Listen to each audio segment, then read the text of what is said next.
राधे राधे, जय श्री कृष्णा। आज मैं आप लोगों को एक बहुत ही सुंदर कथा सुनाने जा रही हूँ राजा विक्रमादित्य की।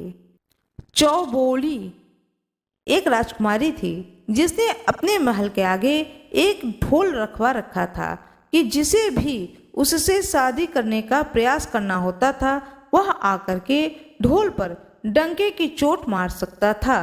एक दिन की बात है, राजा विक्रमादित्य और उनकी एक रानी के साथ में थोड़ी सी बहस होने लगी।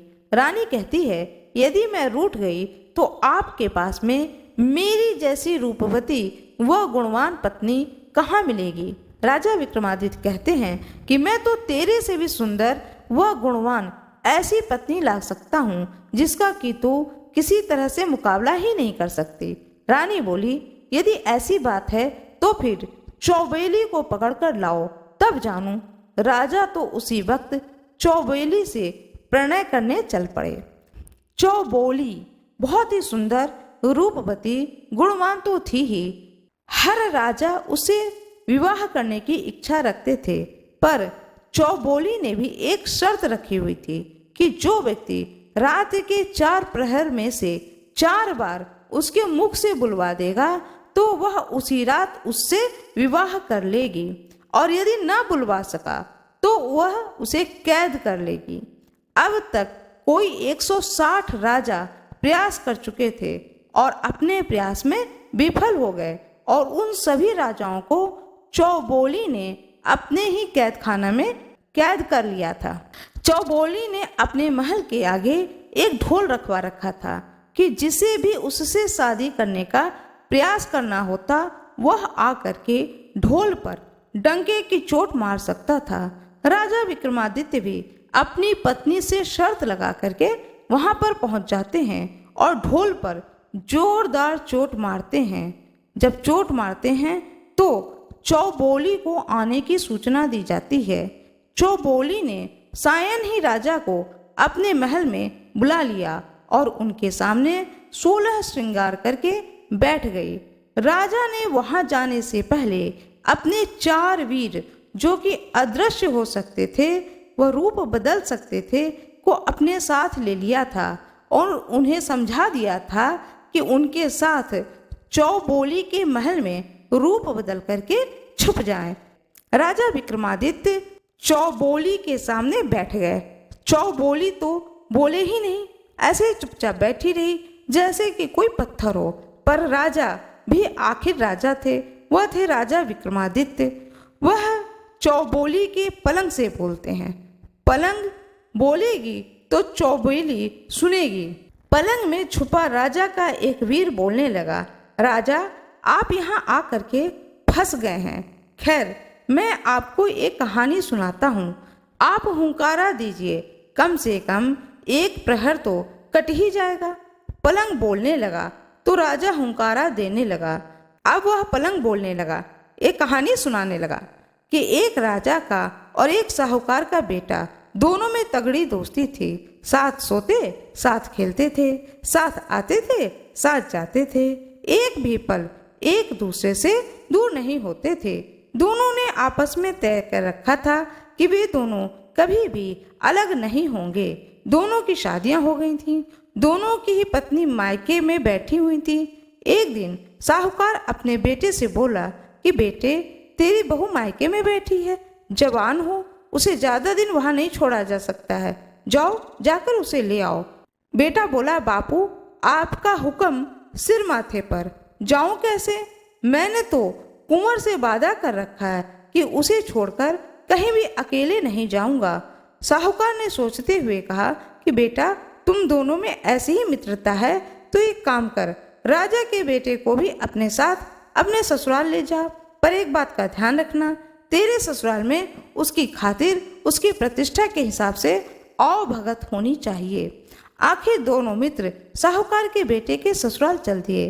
रास्ते में राजा का बेटा तो बड़ी मस्ती से वह मजाक करता हुआ चल रहा था, पर साहूकार के बेटा बड़ी चिंता में चल रहा था कि कहीं ससुराल में कुंवर की खातिर ना हुई या खातिर में किसी प्रकार की कमी रह गई तो यह राजकुमार क्या सोचेगा।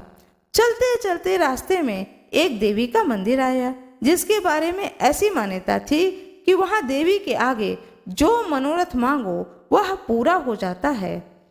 पुत्रहीनों को पुत्र मिल जाता है। साहूकार के बेटे ने भी देवी के आगे जाकर प्रार्थना करी कि हे देवी माँ, ससुराल में मेरे मित्र की खातिर वह आदर सत्कार वैसा ही हो जैसे मन में मैंने सोचा है। यदि मेरे मन की यह मुराद पूरी हुई तो वापस आते वक्त मैं अपना मस्तक काटकर आपके चरणों में अर्पित कर दूंगा। ऐसी मनोकामना कर वह अपने मित्र के साथ आगे बढ़ गया और ससुराल पहुंच गया। ससुराल वाले बहुत बड़े साहूकार थे। उनकी कई शहरों में दुकानें थीं, विदेशों में भी व्यापार थे। इसके लिए उनके पास अपने जहाज थे। पैसे वाले तो थे ही थे, साथ में दिलदार भी थे। उन्होंने अपने दामाद के साथ साथ राजा के कुंवर को देख करके ऐसी मान मनुहार व आदर सत्कार किया जिसे देख करके राजकुमार खुद भौचक्का रह गया। ऐसा सत्कार तो उसने कभी देखा ही नहीं था।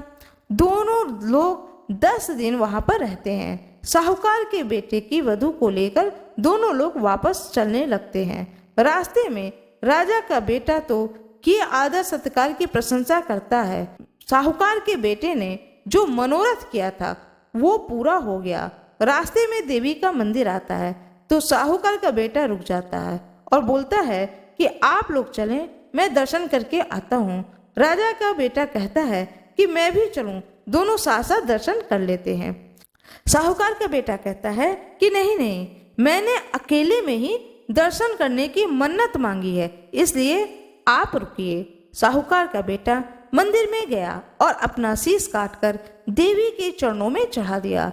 राजा के कुंवर ने जब काफी देर तक इंतजार किया, फिर भी वह साहूकार का बेटा ना आया तो वह भी मंदिर में जा पहुंचा और आगे देखा तो मंदिर में अपने मित्र का कटा सिर एक तरफ पड़ा था और धड़ एक तरफ। कुंवर के पैरों तले तो धरती ही खिसक गई। यह क्या हो गया? अब मित्र की पत्नी और उसके पिता को मैं क्या जवाब दूंगा? कुंवर सोच में पड़ गया। इस तरह से बिना मित्र के घर जाए तो लोग क्या क्या सोचेंगे। आज तक हम लोग अलग नहीं रहे, आज कैसे हो गए? यह सब सोचते विचार करते हुए कुंवर ने भी तलवार निकाली और अपना सिर काट कर वहीं पर चढ़ा दिया। उधर साहूकार की वधू रास्ते में खड़ी दोनों का इंतजार करते करते थक गई तो वह भी मंदिर के अंदर पहुंचती है। वहां का दृश्य देख करके हक्की बक्की रह जाती है। दोनों मित्रों के सिर कटे पड़े थे, मंदिर में लहू बह रहा था। वह सोचने लगी कि अब उसका क्या होगा, कैसे ससुराल में बिना पति के जाएगी और अपना क्या मुंह दिखलाएगी, लोग क्या क्या कहेंगे। यह सोच करके उसने भी तलवार उठाई और जोर से अपने पेट में मारने लगी। तभी देवी माँ प्रकट होकर के उसका हाथ पकड़ लिया। साहूकार की वधू देवी से बोली, हे देवी, मुझे छोड़ दो, मुझे मरने दो। इन दोनों का तो तुमने भक्षण कर लिया, अब मेरा भी कर लो। तब देवी ने कहा, तलवार नीचे रख दो और दोनों के सिर उठा करके इनके धड़ पर रख दो। अब ये दोनों को पुनर्मय जीवित कर रही हूँ। साहूकार की वधू ने झट से दोनों के सिर उठाए और धड़ों के ऊपर रख दिया। देवी ने अपने हाथ से उन पर एक किरण छोड़ी और दोनों ही जीवित हो उठे। देवी अंतर्ध्यान हो गईं। पर गड़बड़ एक हो गई। साहूकार की बहू ने जल्दबाजी में साहूकार का सिर कुंवर की धड़ पर रख दिया और कुंवर का सिर साहूकार की धड़ पर रख दिया। अब दोनों विचार में पड़ गए कि अब ये पत्नी किसकी, सिर वाले की या धड़ वाले की। पलंग बोला, हे राजा विक्रमादित्य, आप न्याय के लिए प्रसिद्ध हैं, अतः अब आप ही न्याय करें कि वह अब किसकी पत्नी होगी। राजा बोले, इसमें पूछने वाली कौन सी बात है, वह महिला धड़ वाले की ही पत्नी होगी। यह सुनते ही चौबोली बोली चमकी, गुस्से में भर करके बोली, वाह राजा वाह, बहुत बढ़िया न्याय करते हो। धड़ से क्या लेना देना, पत्नी तो सिर वाले की ही होगी, बिना सिर या धड़ का क्या मोल।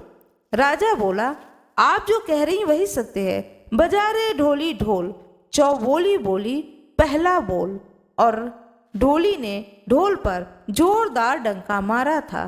तब राजा ने चौबोली के कक्ष में रखे पानी के मटके को बतलाया, हे मटके, एक प्रहर तो पलंग ने काट दे, अभी भी रात्रि के 3 प्रहर बचे हुए हैं, तू भी तो कोई बात कर। ताकि कुछ तो समय कटे, मटका बोला, राजा तू हुंकार देता रह। अब मटका एक कथा सुनाने लगा। एक समय की बात है, एक राजा का बेटा और एक साहूकार का बेटा बचपन से ही बड़े अच्छे मित्र थे। साथ रहते थे, साथ खेलते थे, साथ खाते पीते थे। फिर एक दिन उन्होंने बचपने व नादानी में आपस में एक वचन दिया कि जिसकी शादी पहले होगी वह अपनी पत्नी को सुहाग रात को अपने मित्र के पास भेजेगा। समय बीता, बात आई गई हो गई। समय के साथ ही दोनों मित्र बड़े हुए तो साहूकार ने अपने बेटे का विवाह कर दिया। साहूकार की बहू आ गई, सुहागरात का समय हुआ। बहू जो है रमझम करती 16 श्रृंगार के अपने शयन कक्ष में घुसती है। आगे देखा, साहूकार का बेटा, उसका पति जो है वह मुंह लटकाए उदास बैठा था। साहूकारनी बड़ी चतुर थी। अपनी पति की यह हालत देख करके बड़े प्यार से हाथ जोड़कर कहती है, क्या बात है नाथ, क्या आप नाराज हैं मुझसे? क्या मैं आपको पसंद नहीं आई हूँ? या मेरे माँ बाप ने शादी में जो कुछ दिया वह आपको पसंद नहीं है? मैं जैसी भी हूँ आपकी सेवा में हाजिर हूँ। आपने मेरा हाथ थमा है, मेरी लाज बचाना अब आपके हाथों में है। साहूकार बोला, ऐसी बात नहीं है, मैं एक धर्म संकट में फंस गया हूँ। बचपन में नादानी के चलते अपने मित्र राजा के पुत्र को मैंने एक वचन दिया था जिसे न निभा सकता हूँ और न ही तोड़ सकता हूँ। अब क्या करूँ यह समझ नहीं आ रहा है, न ही वचन के बारे में बताना आ रहा है। ऐसा क्या वचन दे दिया आपने? कृपया मुझे भी बताएं। यदि आपने कोई वचन दिया है तो उसे पूरा भी करेंगे, इसमें मैं भी आपका साथ दूंगी। साहूकार पुत्र ने अपनी पत्नी को न चाहते हुए भी बचपन में किए गए वचन की कहानी सुनाई। पत्नी कहती है, हे नाथ, चिंता न करो, मुझे आज्ञा दीजिए तो मैं आपका वचन भी निभा लूंगी और अपना धर्म भी बचा लूंगी। ऐसा कह करके पति से आज्ञा लेकर के साहूकार की पत्नी 16 श्रृंगार करके राजा के महल में जाती है।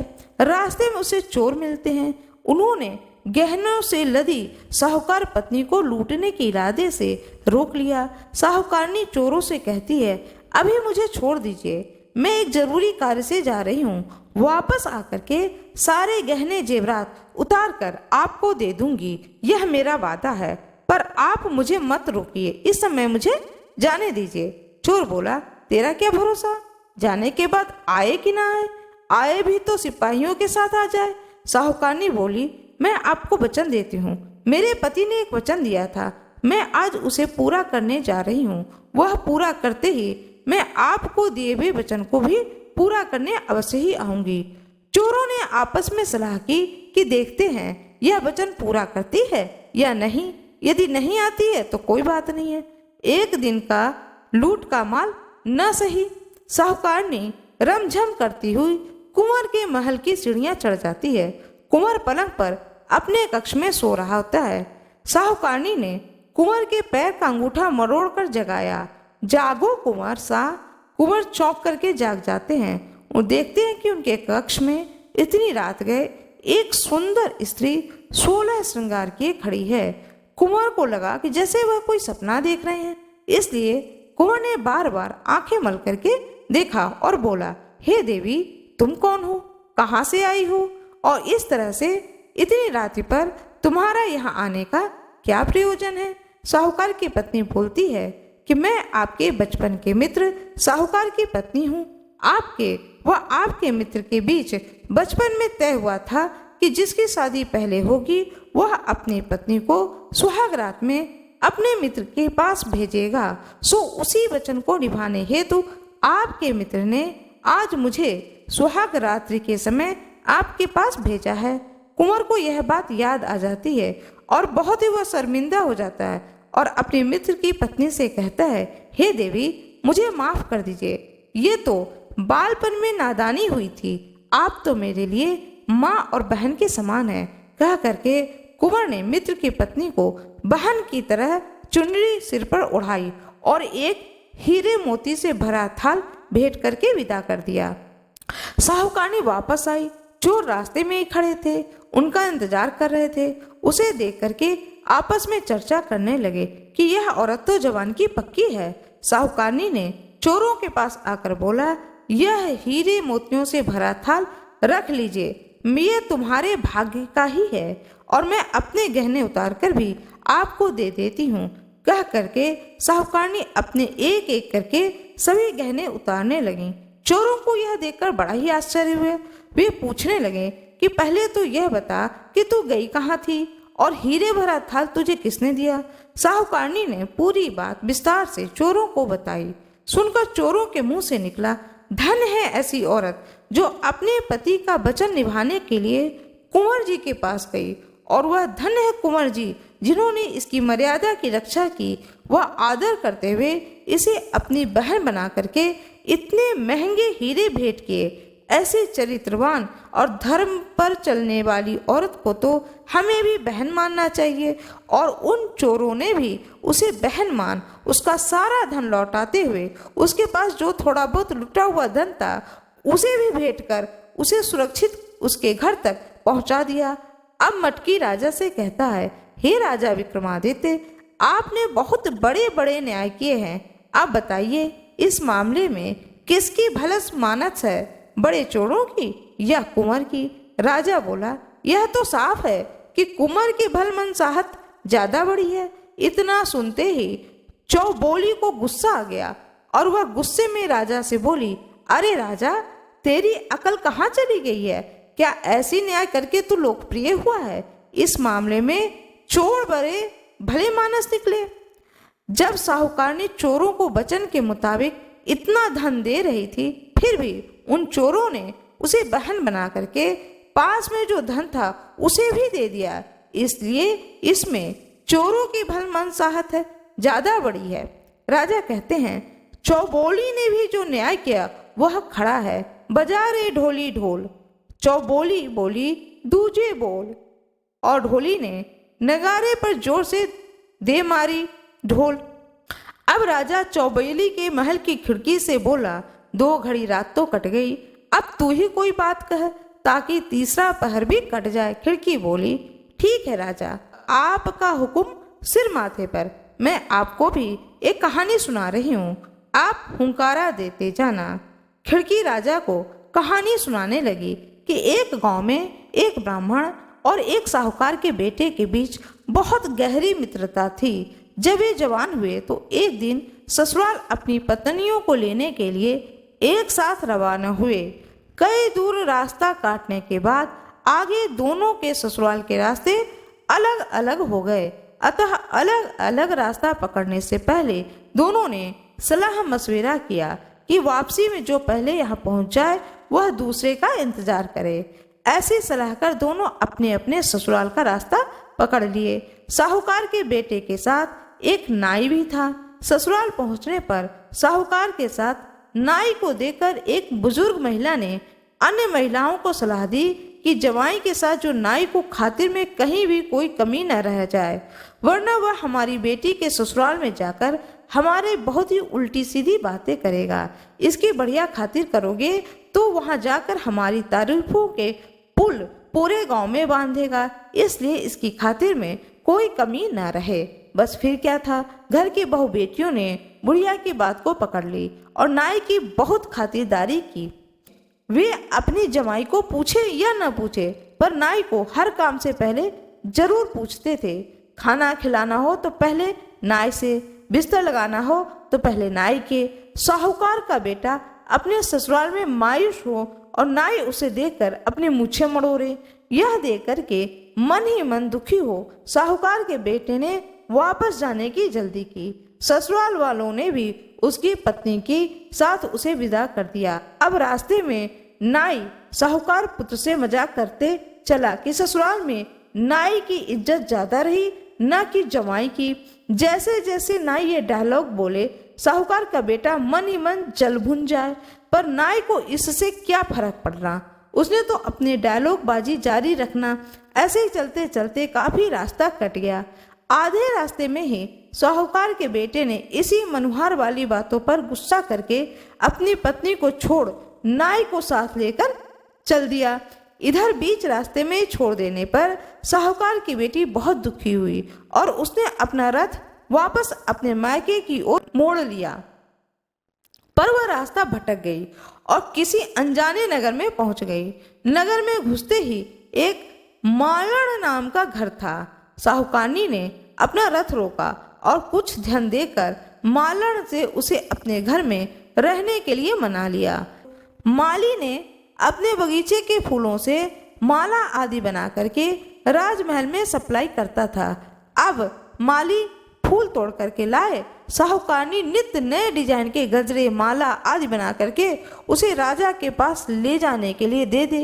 एक दिन राजा ने उस माली से पूछा कि आजकल फूल के इतने सुंदर डिजाइन कौन बना रहा है? तुझे तो ऐसी डिजाइन बनानी आती ही नहीं है।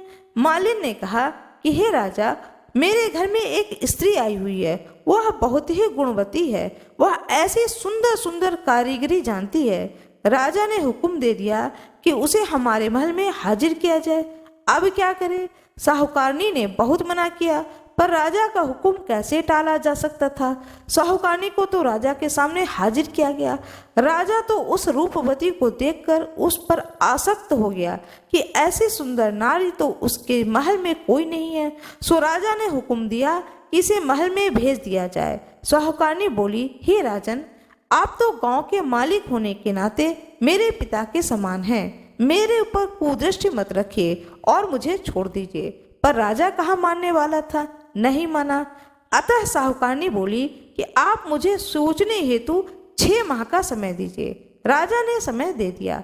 साथ ही उसके रहने के लिए गांव के नगर के बाहर रास्ते पर एक एकांत महल दे दिया। साहूकारनी रोज उस महल के झरोके से आते जाते लोगों को देखती रहती कि कहीं कोई ससुराल या पीहर का कोई जान पहचान वाला मिल जाए तो समाचार भेजा जा सके। उधर रास्ते में ब्राह्मण का बेटा अपने मित्र साहूकार का इंतजार कर रहा था। जब साहूकार को अकेले जाते हुए देखा तो वह सोच में पड़ गया कि उसके पास आते ही साहूकार के बेटे से उसकी पत्नी के बारे में पूछा तो साहूकार ने अपनी पूरी कहानी ब्राह्मण पुत्र को बताई। ब्राह्मण ने साहूकार को खूब खरी खोटी सुनाई कि बावली, मूर्ख, बोझ नाई की खातिरदारी क्यों ज्यादा की गई, इसमें उसकी क्या गलती थी? ऐसे कोई अपनी पत्नी को छोड़ देता है क्या? और दोनों ने उसे लेने वापस चले। तलाश करते करते वे दोनों उसी नगर में पहुंच गए। साहूकारनी ने महल के झरोके से दोनों को देख लिया तो बुलाने के लिए आदमी भेजा। मिलने पर ब्राह्मण के बेटे ने दोनों में सुलह कराई। राजा को भी पता चला कि उसका ब्याहता आ गया तो उसने भी अपने पति के साथ जाने की इजाजत दे दी और साहूकार पुत्र अपनी पत्नी को साथ लेकर के घर आ गया।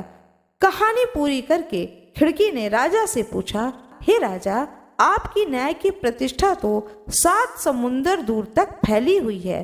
अब आप बताएं, इस मामले में भलमानस किसकी है, साहूकार की या साहूकारनी की? राजा बोला, इससे तो साफ है, भलमानसाहत तो साहूकार के बेटे की है, जिसने छोड़ी पत्नी को वापस अपना लिया। इतना सुनते ही चौबोली के मन में तो मानो आग लग गई। उसने राजा को फटकारते हुए कहा, अरे अधर्मी राजा, क्या तू ऐसे ही न्याय कर प्रसिद्ध हुआ? साहूकार के बेटे की इसमें कौन सी भलमानसाहत है?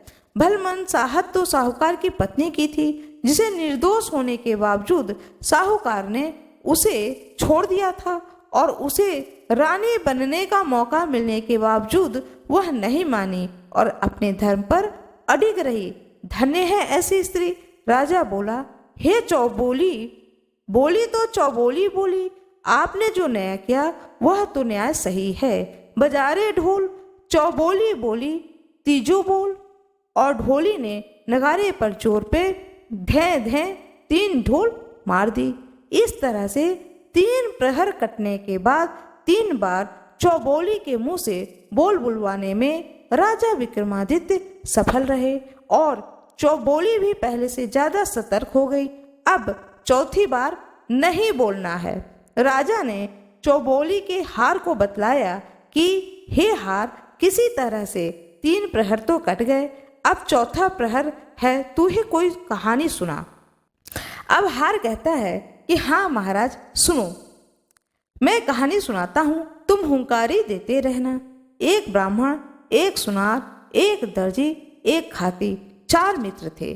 चारों एक दिन आपस में सलाह करते हैं कि कमाने के लिए दूसरे प्रदेश के लिए रवाना होते हैं।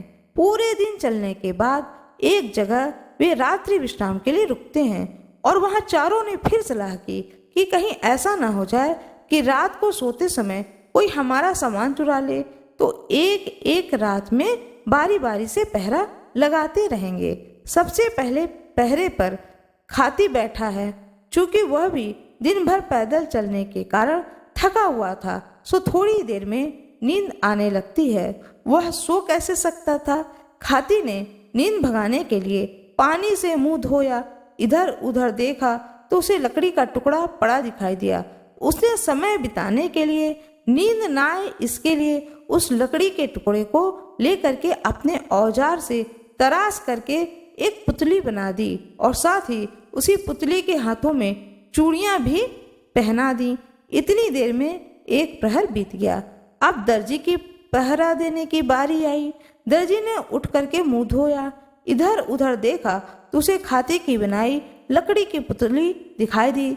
दर्जी ने भी अपनी सुई धागा लिया और समय व्यतीत करने के लिए उस पुतली के कपड़े सिल करके उसे पहना दिया। तब दूसरा प्रहर भी समाप्त हो गया। अब तीसरा प्रहर होते ही सुनार पहरे के लिए उठा। हाथ मुंह धोकर जैसे ही वह पहरे के लिए बैठा, उसे भी वह कपड़े पहने लकड़ी की सुंदर पुतली दिखाई दी। वह भी झट से उस पुतली के लिए गहने बनाने लगा और औजार लेकर जुट गया। और तीसरा प्रहर समाप्त होते होते उसने उसके गहने बना दिए और पुतली को पहना दिया। अब चौथा प्रहर के लिए ब्राह्मण उठा और पहरा देने लगा। थोड़ी देर में ही ब्राह्मण की नजर भी उस सुंदर कपड़े व गहने पहने लकड़ी की पुतली पर पड़ी। उसने भी उसे झट से उठाकर एक जगह रखा और मंत्र पढ़ करके उसमें प्राण दे दिए। अब तो पुतली एक सुंदर रमझम करती सुंदरी कपड़े व गहने पहने स्त्री बन गई। अब सुबह होते ही ये चारों आपस में लड़ने लगे। ये कहे यह मेरी पत्नी बनेगी, दूसरा कहे मेरी पत्नी बनेगी। अब हार बोला, हे राजा विक्रमादित्य, आपका न्याय तो जगत प्रसिद्ध है, अतः आप ही न्याय कीजिए कि वह किसकी पत्नी हुई। राजा बोला, यह तो सीधी सी बात है। ब्राह्मण ने उस पुतली में प्राण डालकर उसे स्त्री बनाया, तो वह उसकी ही होगी ना। इतना सुनते ही चौबोली गुस्से में कड़क कर बोली, लानत है तेरे न्याय में राजा। ब्राह्मण ने उस पुतली में प्राण डाले, मतलब उसे जन्म दिया, अतः वह उसका पिता हुआ। कोई भी स्त्री पत्नी उसकी होती है, उसके हाथों में चूड़ियां पहनाता है। इस तरह तो वह स्त्री खाती की पत्नी हुई, क्योंकि उसके हाथों में चूड़ियां तो उसी ने पहनाई थी।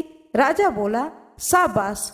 चौबोली जी बोली, आपने जो कहा वह बढ़िया न्याय किया। बजारे ढोल।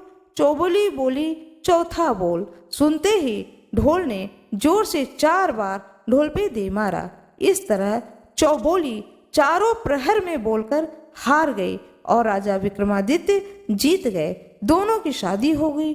चौबोली ने अपने बंदी गृह में बंद पहले हारे हुए राजाओं को आजाद कर उनका सम्मान सहित उनका राजपाट उन्हें दे दिया और विदा किया और खुद राजा विक्रमादित्य के साथ चल पड़ी। इस तरह से राजा विक्रमादित्य बहुत ही बुद्धिमानी पूर्वक उस चौबोली नाम की स्त्री को जीत लेते हैं। आशा करती हूँ कि आप लोगों को यह कथा बहुत ही अच्छी लगी होगी। कृपया वीडियो को लाइक, कमेंट, शेयर अवश्य करिएगा। आप लोगों का बहुत बहुत धन्यवाद।